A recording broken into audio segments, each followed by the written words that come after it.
क्या करेंगे? Got it?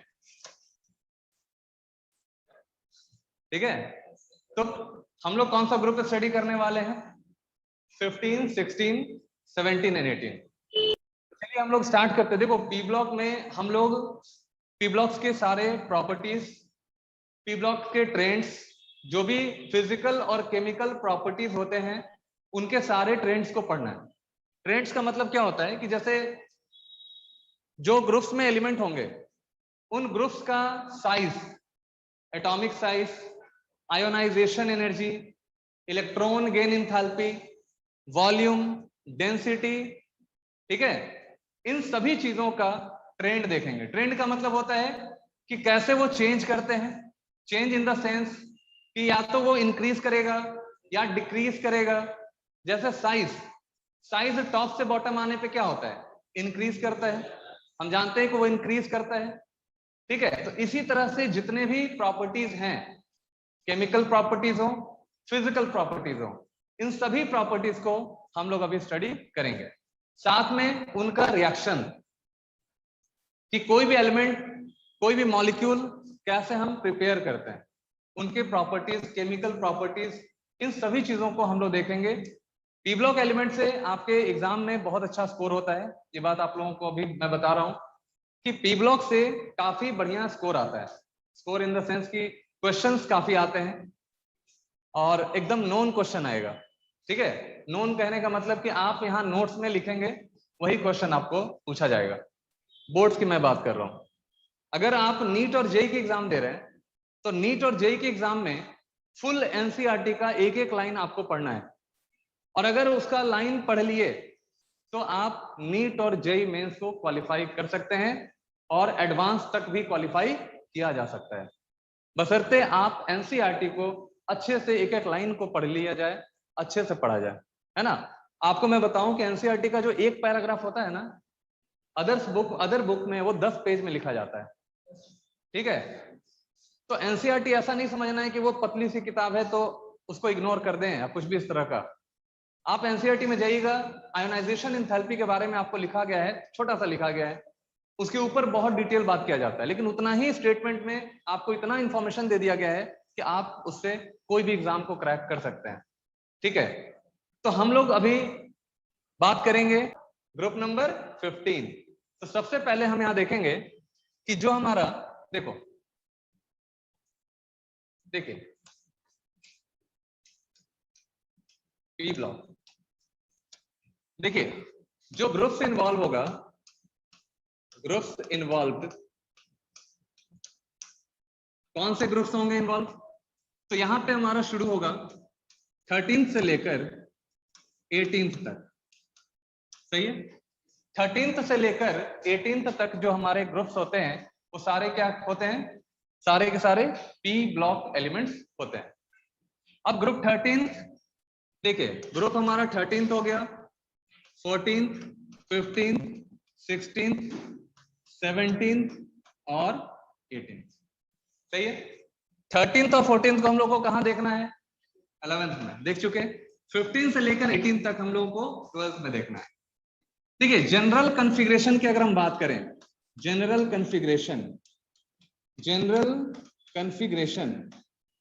तो general configuration P block element का होता है आपका NS2 और NP1 से लेकर 6 तक।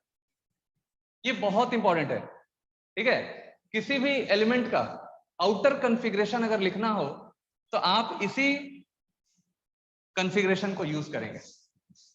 ठीक है, अब ये NS2 क्या है और NP1 to 6 क्या है? तो देखिए हमारे पास कितने ग्रुप्स हैं? 1 2 3 4 5 6 ग्रुप्स हैं जो कि पी ब्लॉक में होता है।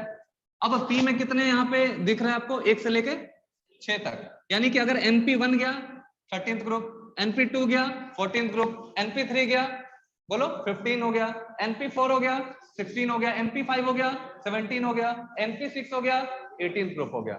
नहीं, तो हम यहाँ पे पी के अंदर जो इलेक्ट्रॉन्स है उसके बेस पे हम ग्रुप डिसाइड करते हैं। बात समझ में आ रही है? अगर मान लो कि हमने यहाँ पे NS2 और NP1 लिख दिया तो ये कौन सा हो गया बताओ? NP1 कौन सा हो गया बताओ? 13। तो आउटर मोस्ट शेल के अंदर कितने इलेक्ट्रॉन्स हो गए यहाँ पे बताइए? आउटर मोस्ट सेल के अंदर कितने इलेक्ट्रॉन्स हो गए? 2 और 1 3 हुआ ना? सही है, सही है। यहाँ पे देखिए NS2 NP2 कितने इलेक्ट्रॉन्स हुए? 4 इलेक्ट्रॉन्स हुए। उसी तरह से यहाँ पे NS2 NP क्या हो गया? हो गया। कितने इलेक्ट्रॉन्स हो गए? 5। यहाँ का कॉन्फ़िगरेशन NS2 NP4 कितने इलेक्ट्रॉन्स हुए? 6। यहाँ बताओगे NS2 NP5 बताओ कितने इलेक्ट्रॉन्स हुए? 7। यहाँ बताइए NS2 NP6 कितने इलेक्ट्रॉन्स हो गए? 8। अब देखो इसके आउटर मोस्ट शेल के अंदर कितना इलेक्ट्रॉन है? 8 इलेक्ट्रॉन है। क्या ये स्टेबल कॉन्फ़िगरेशन है? बिल्कुल स्टेबल कॉन्फ़िगरेशन है। इसे हम लोग इनर्ट गैस कहते हैं। जो ग्रुप 18th एलिमेंट है उन्हें हम क्या बोलेंगे? इनर्ट गैस कहते हैं या नोबल गैस कहा जाता है। नोबल का मतलब क्या होता है? जो अपने फील्ड में स्टेबल है, जो अपने फील्ड में कामयाब है। ठीक है, नोबल हो गया वो, मतलब नोबल प्राइज मिलता है ना हम लोग को। हाँ, नोबल प्राइज, नोबल हो गया, सब सक्सेस हो गया, सक्सेस मिल गया उसको, है कि नहीं? तो यहाँ पे आप ध्यान रखिएगा कि ये हमारा एक जनरल कॉन्फ़िगरेशन हो गया और इसको आउटर कॉन्फ़िगरेशन बोलते हैं। क्या बोलते हैं इसको? आउटर कॉन्फ़िगरेशन बोलते हैं। अब हम इसके अंदर रिस्पेक्टिव एलिमेंट्स को चेक करेंगे कि कौन कौन से एलिमेंट्स होंगे। ठीक है, तो चलिए ग्रुप 13 में देखते हैं कि कौन कौन से एलिमेंट होते हैं। तो देखिए यहाँ पे आपका बोरन, एल्यूमिनियम, गैलियम, इंडियम और हेलियम होता है। बोरन, एल्यूमिनियम, गैलियम, इंडियम और हेलियम होगा। ठीक है, तो इसको हम अगर चेक करें तो सभी का कॉन्फ़िगरेशन आप लिख सकते हो। जैसे ये बोरन किस पीरियड का एलिमेंट होगा? बोरन की बात करें तो किस पीरियड का एलिमेंट है? This belongs to second period. ये कहां से बिलोंग करेगा? सेकंड पीरियड से बिलोंग करेगा। ये एल्यूमिनियम कहां से बिलोंग करेगा? थर्ड पीरियड से बिलोंग करेगा। गैलियम कहां से बिलोंग करेगा? फोर्थ से बिलोंग करेगा। इंडियम कहां से? फिफ्थ। और ये थैलियम कहां से? सिक्स से बिलोंग करेगा। बात समझ में आ रही है? तो हम यहाँ पे जो n देख रहे हैं ना, यही हमारा क्या होगा? This is your period. क्या हो जाएगा? ये पीरियड हो जाएगा। अब मान लो कि यहाँ पे n के जगह पे हमने क्या किया? n के जगह पे हमने 2 रखा। ठीक है, तो 2s क्या हो गया बताओ? 2s2 हो गया ना? और 2p क्या होगा? बोलो, 1 होगा ना? यानी 2s2 2p1 इसका कॉन्फ़िगरेशन हो गया। और इसके पहले एक कोर इलेक्ट्रॉन होता है जिसमें ns2 होता है। ठीक है, अब वो ns नहीं, 1s2 2s2 एंड 2p1 होगा ना? जैसे यहाँ पे देखो बोरन का हमारा एटॉमिक नंबर कितना होता है? 5 होता है। तो बोरन का एटॉमिक नंबर 5 क्या लिखते हो आप? 1s2 2s2 और 2p क्या लिखते हो? 1 लिखते हो ना? तो अंदर का जो हमारा 1s2 है ये हम नहीं लिखते हैं। हमें जरूरत का चीज कौन सा है? Outer configuration. हम सब कुछ आउटर वाले से ही, क्योंकि कोई भी केमिकल रिएक्शन जो होता है वो कहां से होता है? आउटर कॉन्फ़िगरेशन से होता है। सही है, तो यहाँ पे हमारा जो आउटर कॉन्फ़िगरेशन हुआ 2s2 और 2p1, इसी से हमें काम करना है बस। इनर से हमें कोई मतलब नहीं है। इसीलिए कहीं भी लिखा जाता है तो क्या लिखा जाता है? ये आउटर कॉन्फ़िगरेशन ही लिखा जाता है। तो अगर मान लो यहाँ पे n के जगह पे हमने 2 रख दिया तो क्या हो गया? ये 2s2 और 2p1 हो गया। एल्यूमिनियम थर्ड पीरियड से बिलोंग करता है तो क्या हो जाएगा? 3s2 और 3p1। गैलियम बताओ? 4s2 4p1। इंडियम बताइए? 5s2 5p1। थैलियम बता दो? 6s2 और 6p1। तो जो भी आपका पीरियड होगा, जैसे n आपका पीरियड है यहाँ पे, ठीक है, सेकंड पीरियड है तो n के जगह पे क्या रख देंगे? 2 रख देंगे। तो हमारा आउटर कॉन्फ़िगरेशन बोरन का क्या हो गया? 2s2 और 2p1 हो गया। उसी तरह से एल्यूमिनियम का क्या हो गया? 3s2 एंड 3p1 हो गया। गैलियम का क्या हो गया? 4s2 एंड 4p1 हो गया। इंडियम का 5s2 5p1 हो गया। और थैलियम का क्या हो गया? 6s2 एंड 6p1 हो गया। तो हमने ग्रुप 13 वाले का कॉन्फ़िगरेशन लिख लिया, आउटर कॉन्फ़िगरेशन। उसी तरह से ग्रुप 14 का लिख सकते हो आप। क्या लिखोगे? ग्रुप 14 में कौन कौन सा एलिमेंट है? कार्बन, बोलो।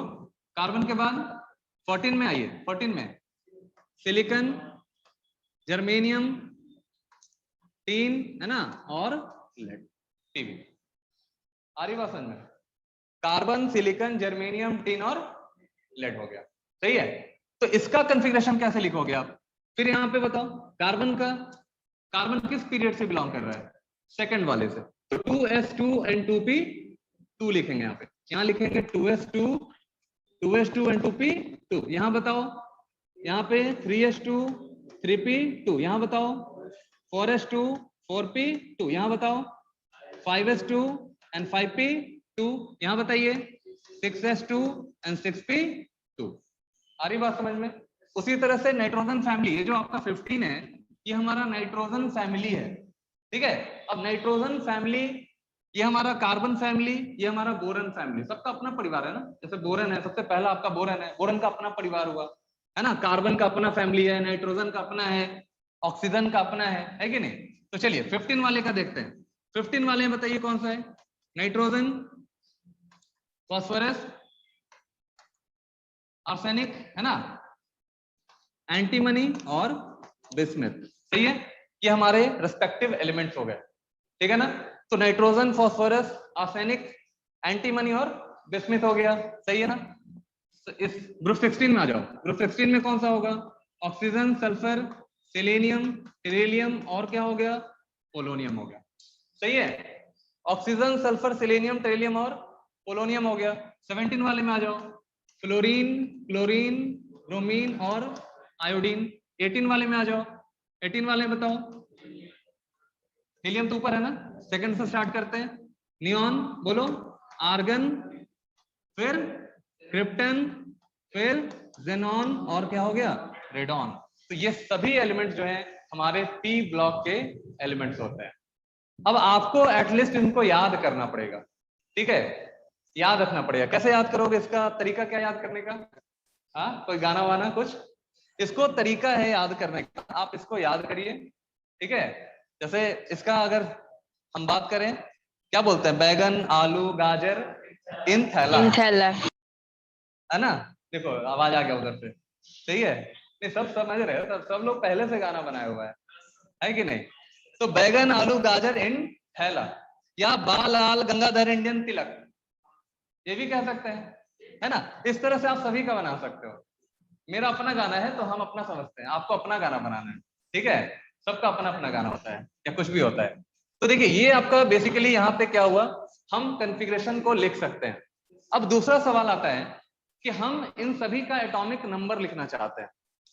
इसको समझिएगा, हम चाहते हैं कि इन सभी का हम एटॉमिक नंबर लिख लें। तो एटॉमिक नंबर लिखने के लिए हमें एक रूल फॉलो करना पड़ता है, उसे हम लोग कहते हैं मैजिक नंबर। मैजिक नंबर, ठीक है। अब ये मैजिक नंबर क्या होता है? हाँ, 2 8 बताओ, 2 8 8 18 18 32 और 32। This is your magic number. इसे हम लोग क्या बोलेंगे? मैजिक नंबर कहते हैं। ध्यान से देखिएगा, जैसे यही देखो, ये एक बहुत ही इंपॉर्टेंट नंबर होता है। ठीक है, और ये हमारा पीरियोडिक ट्रेंड है, मतलब ये ट्रेंड बताएगा कि इसी ट्रेंड पे प्रॉपर्टी आपका रिपीट करता है। पहला आपका 2 पे, फिर 8 पे, फिर 8 पे, फिर 18 पे, फिर 18 पे, फिर 32 पे, फिर 32 पे। मतलब पहला प्रॉपर्टी 2 पे रिपीट करेगा, फिर दूसरा प्रॉपर्टी 8 पे रिपीट करेगा, फिर तीसरा 8 पे रिपीट करेगा। ये हमारा मतलब क्या कहते हैं उसको, एक सीक्वेंस है। जिस सीक्वेंस में एलिमेंट का जो प्रॉपर्टी होता है वो आपका रिपीट करता है। बात समझ में आ रही है? तो ये हमारा अब देखो, जैसे मान लो आपको नियॉन का लिखना है। नियॉन का आपको पता है, अगर नियॉन का कितना होता है एटॉमिक नंबर? नियॉन का हमारा 10 होता है। अब इसके आगे वाले का लिखना है, लिखो। इसके आगे वाला कैसे लिखोगे? नियॉन का 10 हो गया ना, 8 और 2 10 हो गया। ठीक है, अब फिर 8 ऐड करो, 8 ऐड करोगे कितना हो जाएगा? 18। फिर आपको क्या करना है? 18 ऐड करना है, बोलो कितना हो गया? 36 हो गया। फिर जेनन का बता दो, जेनन का फिर कितना ऐड करोगे? 18, कितना हो गया? 54। और इसमें 32 ऐड करोगे, हो जाएगा 86। ऐसे ही सब का। सही है, सबसे पहला हमारा ग्रुप है ग्रुप 15। रिस्पेक्टिव एलिमेंट्स क्या होंगे बोलो? नाइट्रोजन, फास्फोरस, आर्सेनिक, एंटीमनी और bismuth. General configuration general configuration is NS2 और NP3। इसके आउटर मोस्ट शेल में कितने इलेक्ट्रॉन्स हैं? 5 इलेक्ट्रॉन्स हैं। तो हम यहां पे लिखेंगे valence electron is equal to 5। Maximum electron ये 5 लॉस कर सकता है, इसीलिए इसकी कोवेलेंसी या ऑक्सीडेशन स्टेट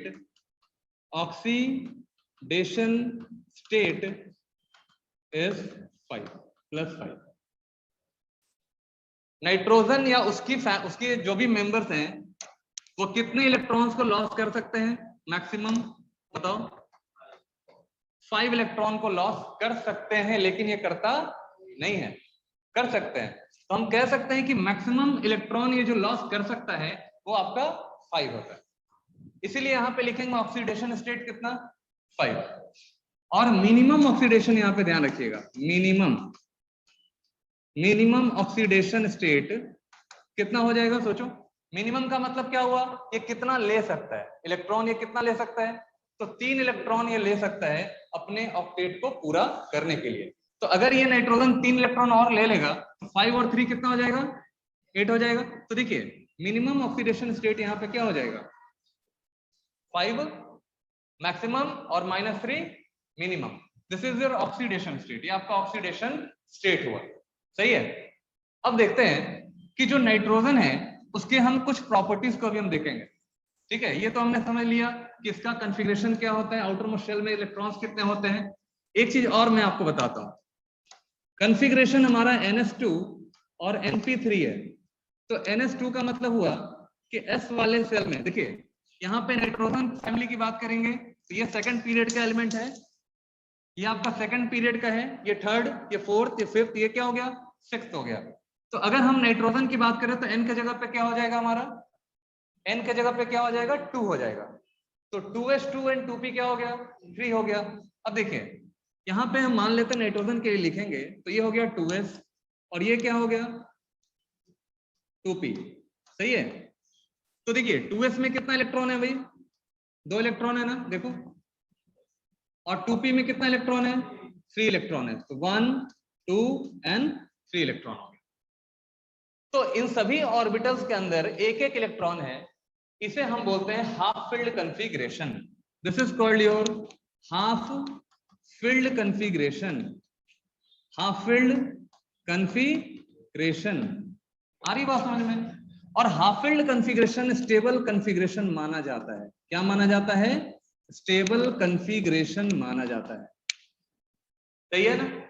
हाफ फिल्ड कहीं भी अगर देखो, कहीं भी अगर हाफ फिल्ड कॉन्फ़िगरेशन आपको दिख रहा है तो that configuration is considered to be half field configuration. और इसके अंदर इनर्टनेस थोड़ा होता है। इनर्टनेस का मतलब ये केमिकल रिएक्शन में कम इन्वॉल्व होता है। आ रही बात समझ में? या तो फुल फील्ड कॉन्फ़िगरेशन हो या तो हाफ फील्ड कॉन्फ़िगरेशन हो, ये दोनों कॉन्फ़िगरेशन केमिकल रिएक्शन में बहुत ही कम इन्वॉल्व होते हैं। जनरली ये इनर्ट होते हैं, सही है ना। तो ये इंफॉर्मेशन हम लोगों ने यहां से एक्सट्रैक्ट किया कि यहाँ पे जो 2p है उसके अंदर हाफ फील्ड कॉन्फ़िगरेशन होता है।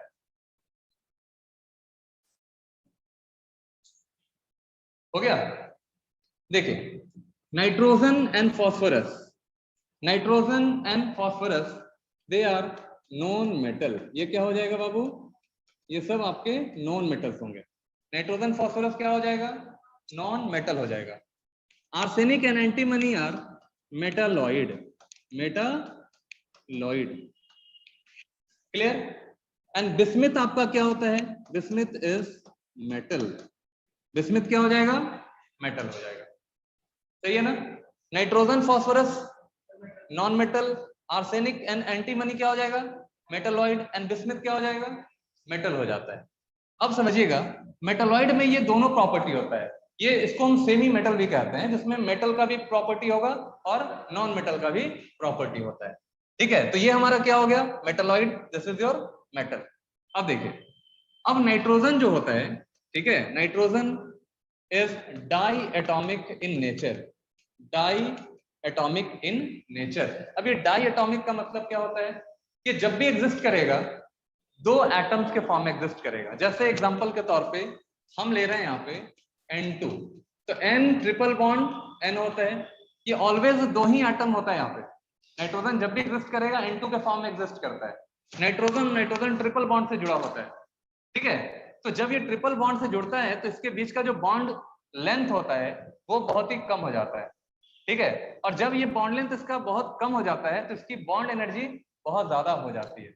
इसको तोड़ना इतना आसान नहीं है क्योंकि इसकी बॉन्ड एनर्जी क्या होती है, बहुत ज्यादा हाई हो जाती है, ठीक है। और जनरली अगर ये नॉर्मल टेम्परेचर पर रहेगा ये रिएक्शन शो नहीं करता है। जनरली ये इनर्ट नेचर का होता है। इनर्ट का मतलब जो रिएक्शन में इजिली इन्वॉल्व ना हो। इसका अगर रिएक्शन कराना भी होगा आपको एलिवेटेड टेम्परेचर देना होगा, यानी टेम्परेचर को बढ़ाना पड़ेगा। बात समझ आ रही है ना।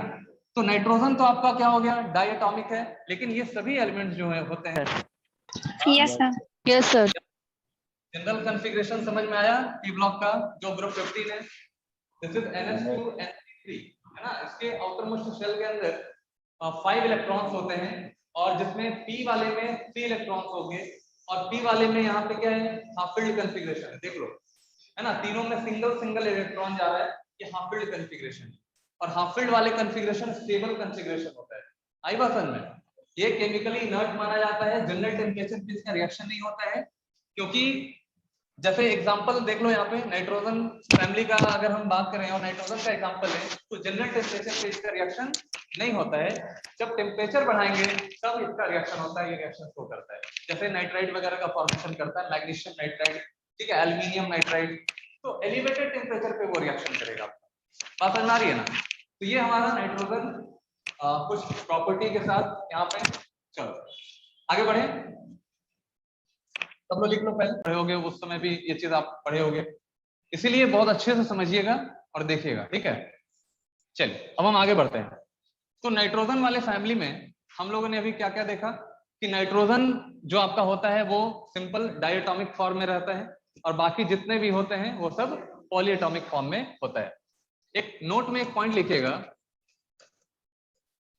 Accept nitrogen all other members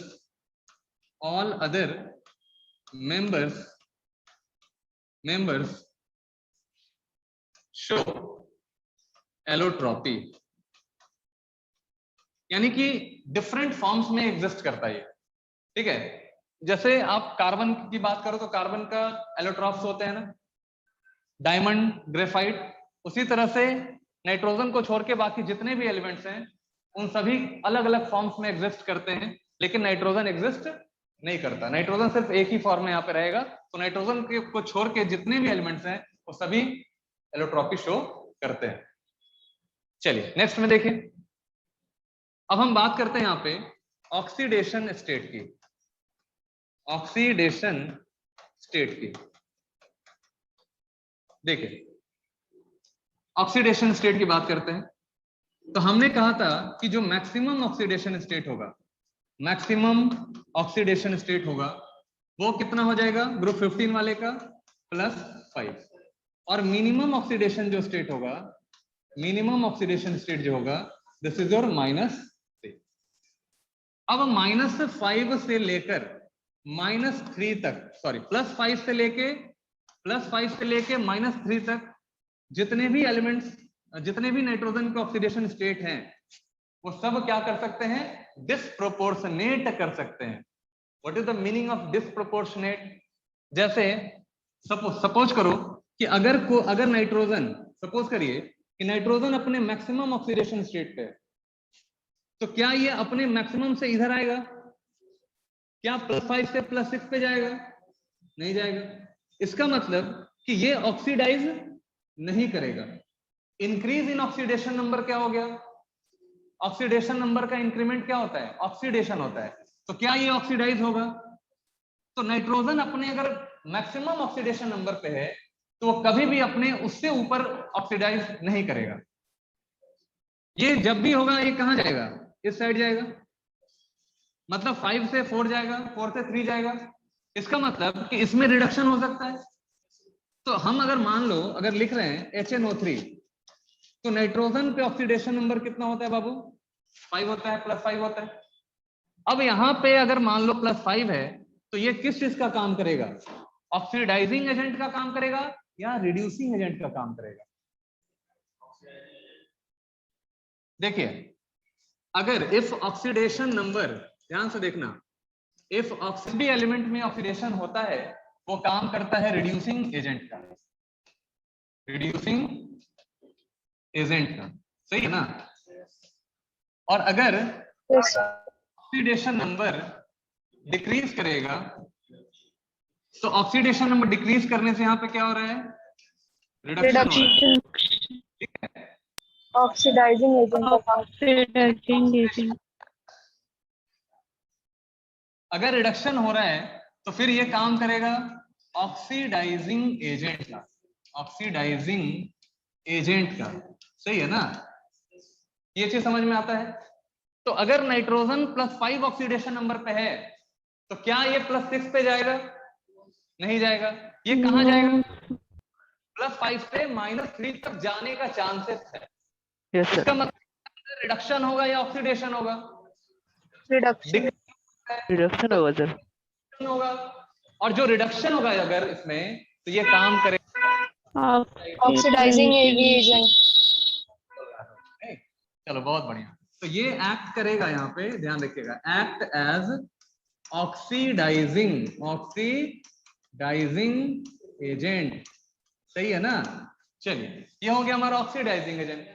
अब हम बात करते हैं -3 वाले पे। अब कोई एलिमेंट मान लो नाइट्रोजन है, अगर वो -3 वाले पे है, ठीक है, तो क्या होगा? सोचो, -3 वाले पे होगा तो क्या होगा? -3 से क्या? ऑक्सीडेशन होगा सर। ऑक्सीडेशन। तो अगर -3 पे है तो ये इंक्रीज करेगा, ठीक है? ये -3 से इधर जाएगा, इंक्रीज करेगा, तो इसमें क्या होगा? ऑक्सीडेशन होगा, करेगा रिड्यूसिंग एजेंट। बिल्कुल सही बोल, नोट करिए।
लिख लिया?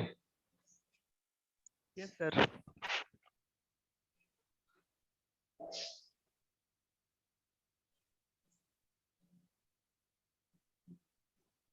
चलिए आगे बढ़े। Yes sir.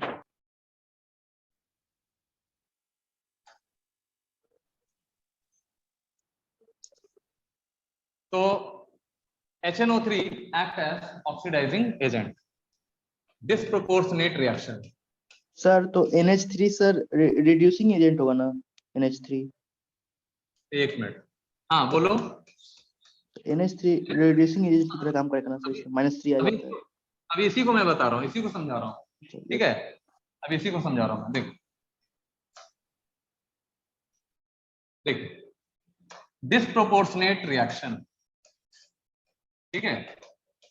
देखिए, जैसे मान लो आपके पास HNO2 है। अब यहां पे नाइट्रोजन पे आप चेक करो कितना ऑक्सीडेशन नंबर है। आपको पता है कि हाइड्रोजन पे 1 होता है, +1 होता है, सही है ना? नाइट्रोजन का हमें नहीं पता, नाइट्रोजन का हमने क्या मान लिया? x मान लिया। ऑक्सीजन का ऑक्सीडेशन नंबर होता है -2, तो यहाँ पे 2 ऑक्सीजन है और दोनों ऑक्सीजन को देखा जाए तो 2 × -2 हो जाएगा, और पूरे मॉलिक्यूल के ऊपर कोई भी चार्ज नहीं है, तो ये हम क्या कर देंगे, यहाँ पे 0 कर देंगे। अब यहाँ पे क्या हुआ, सॉल्व करोगे इसको, x 1 + x -2 to the 4 = क्या हो गया, 0। तो x - 3 = क्या हो गया, 0। तो x = क्या हो गया, +3। सही है ना। तो यहाँ नाइट्रोजन पे क्या हो गया, कौन सा चार्ज हो गया बताओ, नाइट्रोजन पे +3 है ना, नाइट्रोजन पे जो है वो +3 हो गया। अब ये बताओ कि नाइट्रोजन पे अगर +3 है तो क्या ये इंक्रीज कर सकता है, क्या ये +3 से +5 पे जा सकता है, बिल्कुल जा सकता है। Yes. क्या ये +3 से -3 पे आ सकता है, बिल्कुल Yes. आ सकता है। तो ऐसे कंपाउंड जो अपने मैक्सिमम और मिनिमम के बीच में हो, उनका ऑक्सीडेशन नंबर अगर बीच में हो, तो ऐसे कंपाउंड डिस्प्रोपोर्शनेट रिएक्शन शो करता है। क्या करता है वो, डिस्प्रोपोर्शनेट रिएक्शन शो करता है। इसका मतलब कि अगर +3 से +5 पे जाएगा तो यहाँ पे ऑक्सीडेशन होगा, सही है ना, और +3 से -3 पे जाएगा, यहाँ पे क्या हो जाएगा, रिडक्शन होगा, सही है। तो अगर पूछे कोई आपसे कि HNO2 किस चीज का काम करेगा, ऑक्सीडाइजिंग एजेंट का कि रिड्यूसिंग एजेंट का, दोनों का काम करेगा। तो HNO3 यहाँ पे लिखेंगे act as both oxidising agent, oxidising as well as reducing agent. Clear है, बात समझ में आ रही है।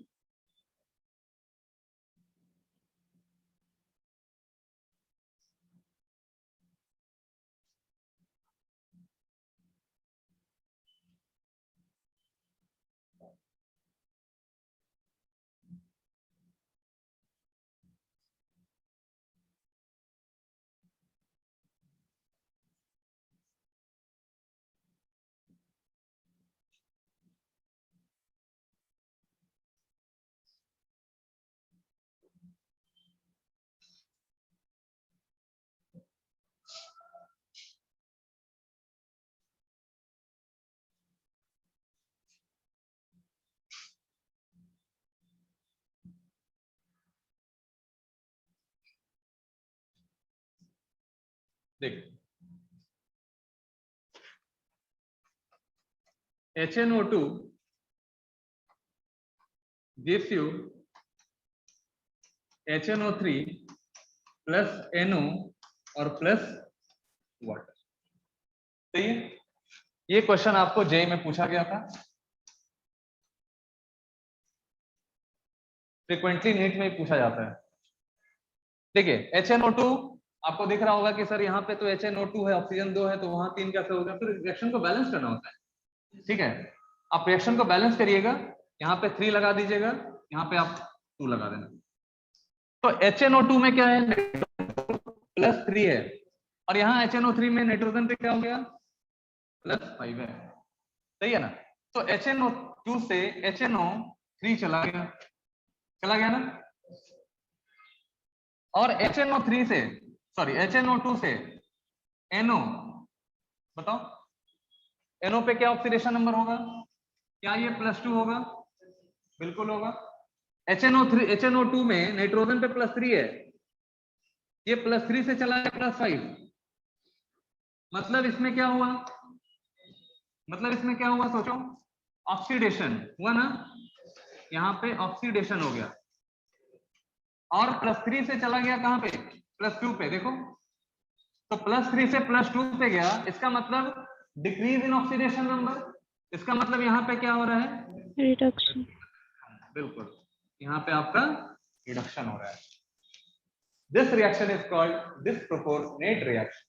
इसी रिएक्शन को क्या बोलते हैं, डिस्प्रोपोर्शनेट रिएक्शन। तो यहां लिख लीजिएगा, this reaction is called disproportionate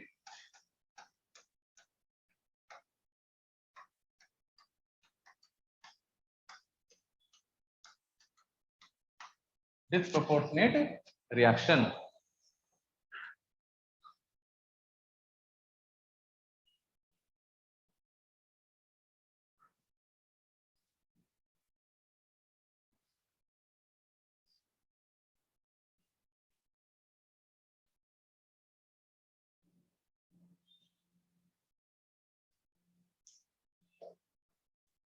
कोशिश कीजिएगा कॉपी पे एक एक चीज लिखा जाए, ठीक है।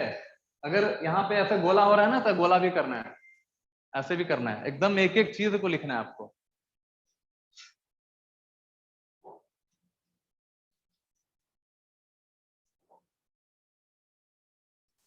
हो गया सबका? यस।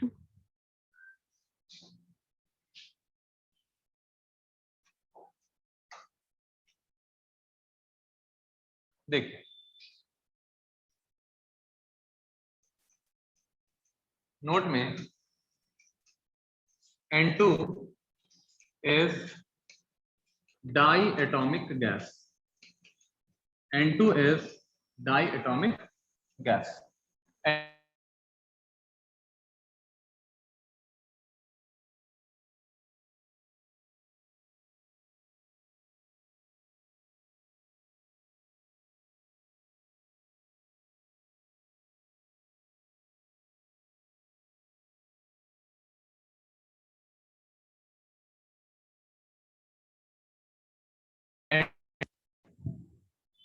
अगर हम लोग एटॉमिक साइज की बात करें,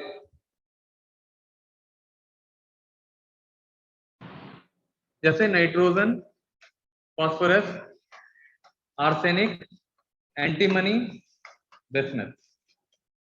अगर हम एटॉमिक साइज की बात करें तो ऊपर से नीचे आने पे, ऊपर से नीचे अगर हम आएंगे तो नंबर ऑफ शेल इंक्रीज करता है, नंबर ऑफ शेल इंक्रीज करता है, सही है।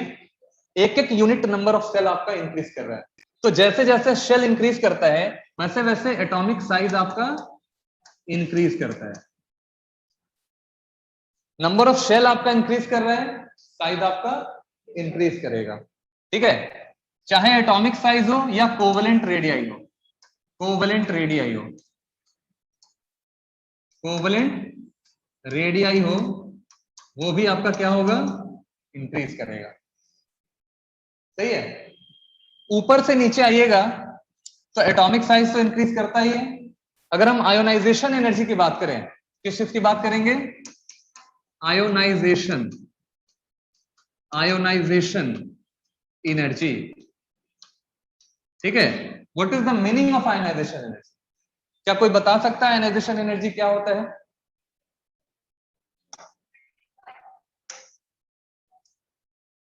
आयोनाइजेशन एनर्जी क्या होता है, कोई बताएगा? हाँ बोलो। Remove electron. कहां से इलेक्ट्रॉन निकालना है हम लोग को, कहां से निकालना है? सपोज करो ये हमारा न्यूक्लियस है एंड दिस इज ऑर्बिट्स, ये हमारा ऑर्बिट्स है। n is equal to 1, n is equal to 2, n is equal to 3, ठीक है। सोडियम के लिए मान लेते हैं। तो सोडियम में फर्स्ट सेल के अंदर 2 इलेक्ट्रॉन है, सेकंड सेल के अंदर कितने इलेक्ट्रॉन्स होंगे, 8 इलेक्ट्रॉन्स होंगे, और लास्ट वाले सेल में कितने इलेक्ट्रॉन्स होंगे, सिंगल इलेक्ट्रॉन होगा। अब ये जो हमारा सेल है ना, इसको हम लोग बोलते हैं ग्राउंड स्टेट। क्या बोलते हैं बाबू, ग्राउंड स्टेट होता है, या हम इसको नॉर्मल स्टेट भी कहते हैं। सोडियम का नॉर्मल स्टेट क्या हो गया, ग्राउंड स्टेट। मतलब थर्ड वाला जो ऑर्बिट है उसमें जो 1 इलेक्ट्रॉन है दैट इज ग्राउंड स्टेट। अब हम यहाँ पे और भी बहुत सारे ऑर्बिट्स होते हैं। ये हमारा हो गया infinite, n is equal to क्या हो गया, इनफाइनाइट हो गया। तो हमने इस वाले इलेक्ट्रॉन को इतना एनर्जी दिया जिससे कि ये इलेक्ट्रॉन कहां आ जाए, इनफाइनाइट पे आ जाए। मतलब आपको करना क्या है, आपको एनर्जी देना है, देखिए आपको मिनिमम एनर्जी इतना देना है जिससे कि ये इलेक्ट्रॉन उठकर कहां चला जाए, outermost shell, outermost कह रहे हैं, इनफाइनाइट सेल, ठीक है। तो इसको हम सिंपल आयोनाइजेशन कहते हैं, यानी minimum amount of energy required to remove an electron from the ground state, from the valence shell to the infinity. हम लोग कहां भेजना है? इंफिनिटी पे। और एटम कैसा होना चाहिए? न्यूट्रल गैसियस एटम होना चाहिए, आइसोलेटेड होना चाहिए। बात समझ में आ रही है? तो इलेक्ट्रॉन को तो निकालना है, इलेक्ट्रॉन तो आपका निकलेगा। ये देखो, ये ग्राउंड स्टेट है, यहाँ पे दिख रहा है ना? तो ये ग्राउंड स्टेट से इलेक्ट्रॉन को कहां भेजना है हम लोग को? इनफाइनाइट पे भेजना है, यानी कि एटम से पूरे तरह से निकाल देना है। तो जब ये इंफिनिटी पे आ जाता है तो this process is called what? Ionization. इसको आयोनाइजेशन कहते हैं। और जो एनर्जी लिया उसको आयोनाइजेशन एनर्जी कहते हैं। तो आपको कम से कम एनर्जी देना है। और कम से कम एनर्जी कहां लगेगा? जब एटम गैसियस फॉर्म में होगा। सॉलिड फॉर्म में अगर होगा मान लो, तो उसको तो पहले लिक्विड में बदलोगे, उसको फिर गैस में बदलोगे। और गैस में एनर्जी ज्यादा होता है इलेक्ट्रॉन्स का, गैस में एनर्जी ज्यादा होता है। और अगर मान लीजिए गैस फॉर्म में रहेगा तो यहां से इलेक्ट्रॉन निकालना आसान है ना, क्योंकि गैस फॉर्म में इलेक्ट्रॉन्स का काइनेटिक एनर्जी बढ़ता है, ज्यादा होता है। तो आप इस इलेक्ट्रॉन को आसानी से क्या कर सकते हो? निकाल सकते हो। तो ये इलेक्ट्रॉन तुरंत निकलेगा, उसके लिए हमें क्या चाहिए? मिनिमम एनर्जी चाहिए। यानी कि ये हमारा मिनिमम एनर्जी होता है। और इस एनर्जी को लेकर ये इलेक्ट्रॉन क्या हो जाता है? यहां चला गया, तो वो एनर्जी कहलाता है आयोनाइजेशन एनर्जी। सिंपल सा फंडा है आपका। तो गैसियस एटम होना चाहिए, आइसोलेटेड होना चाहिए, न्यूट्रल होना चाहिए। ठीक है, आप लोग पीरियोडिक टेबल में पढ़ चुके होंगे, है ना? उसको उस डेफिनेशन को जरा देख लीजिएगा। तो आयोनाइजेशन एनर्जी की अगर हम बात करें, पहले इतना लिख लो आप लोग, फिर हम पेज चेंज करेंगे।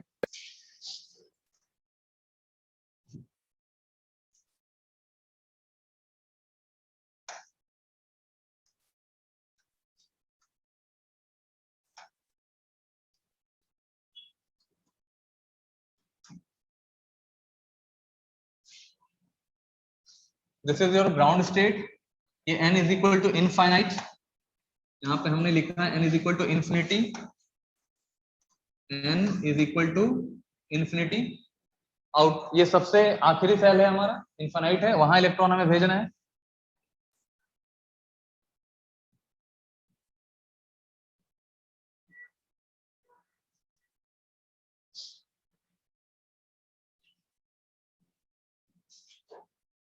हो गया? हो गया सबका?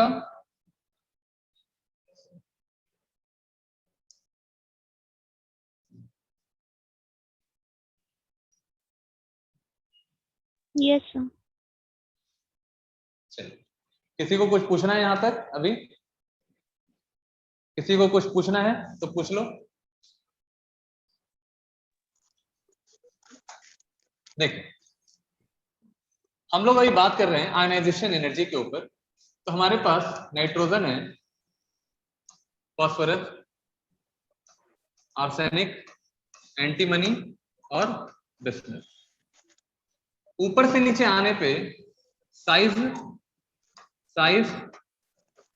इंक्रीज कर रहा है।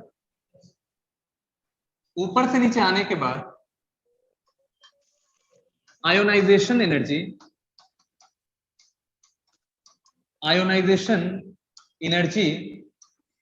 ये डिक्रीज कर रहे हैं। क्यों?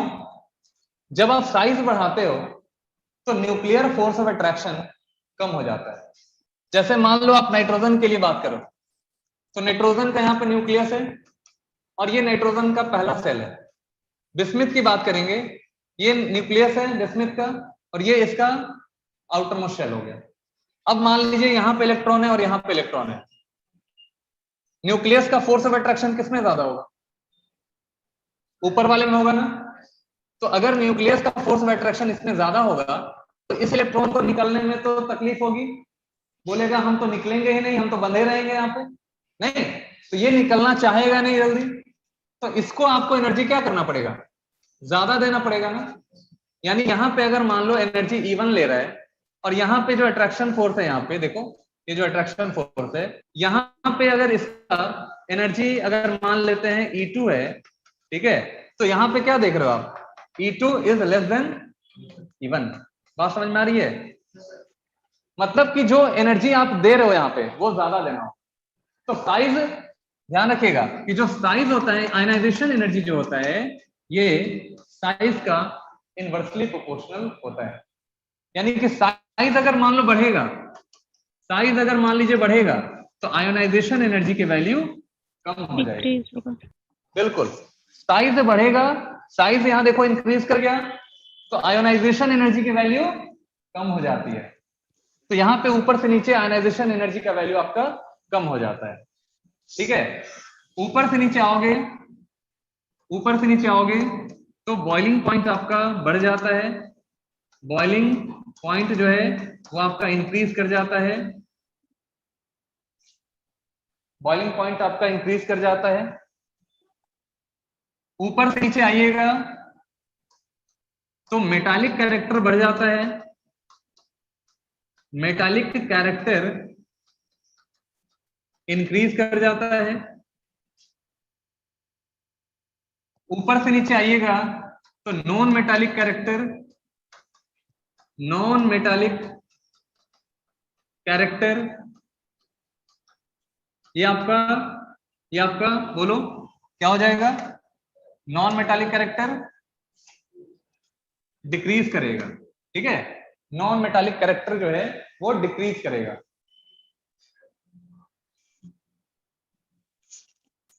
नॉन मेटालिक कैरेक्टर जो है वो डिक्रीज करेगा।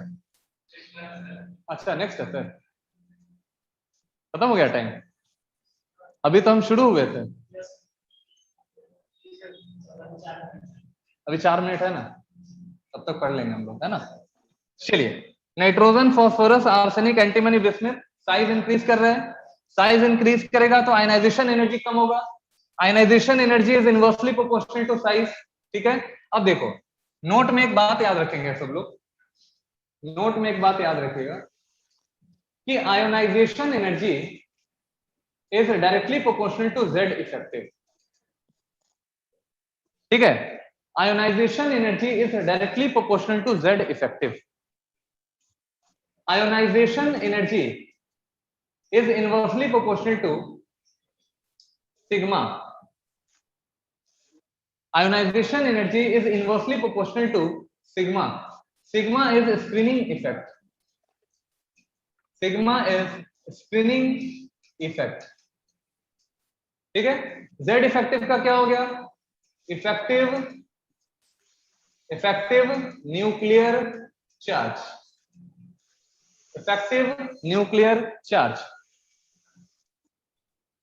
ये नोट में हो जाएगा। यहां पे नोट में एक और बात याद रखेंगे,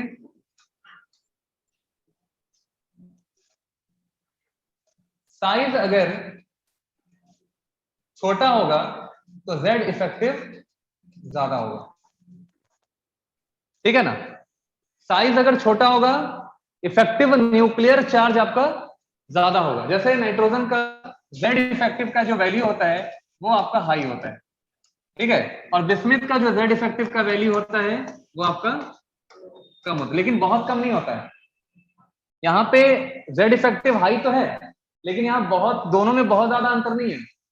ठीक है, बहुत ही स्लाइटली वो इंक्रीज करता है, यहाँ से डिक्रीज करेगा। समझ रहे हो बात को? तो Z इफेक्टिव का इसमें बहुत ज्यादा ध्यान रखिएगा। ग्रुप के केस में Z इफेक्टिव का बहुत ज्यादा रोल नहीं होता है। ऊपर से नीचे जब हम आते हैं ना तो साइज मेन फैक्टर करता है। ठीक है, नंबर ऑफ शेल इंक्रीज करता है, लेकिन जब हम पीरियड के केस में आते हैं तो वहां पे आपका Z इफेक्टिव ज्यादा काम करता है, वहां फिर साइज काम नहीं करता। तो Z इफेक्टिव का वर्क कहां पे है? इन पीरियड में ये काम करता है। और सिग्मा कहां पे काम करता है? ये आपका ग्रुप में काम करता है। आ रही बात समझ में? ये आपको ग्रुप में काम करेगा, नोट कर लीजिए।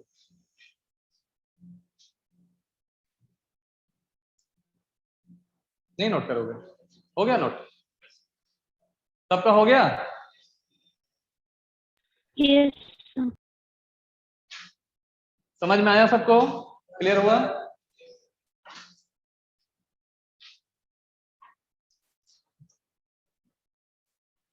Okay, thank you. चलिए, thank you sir. Thank you sir. हाँ सर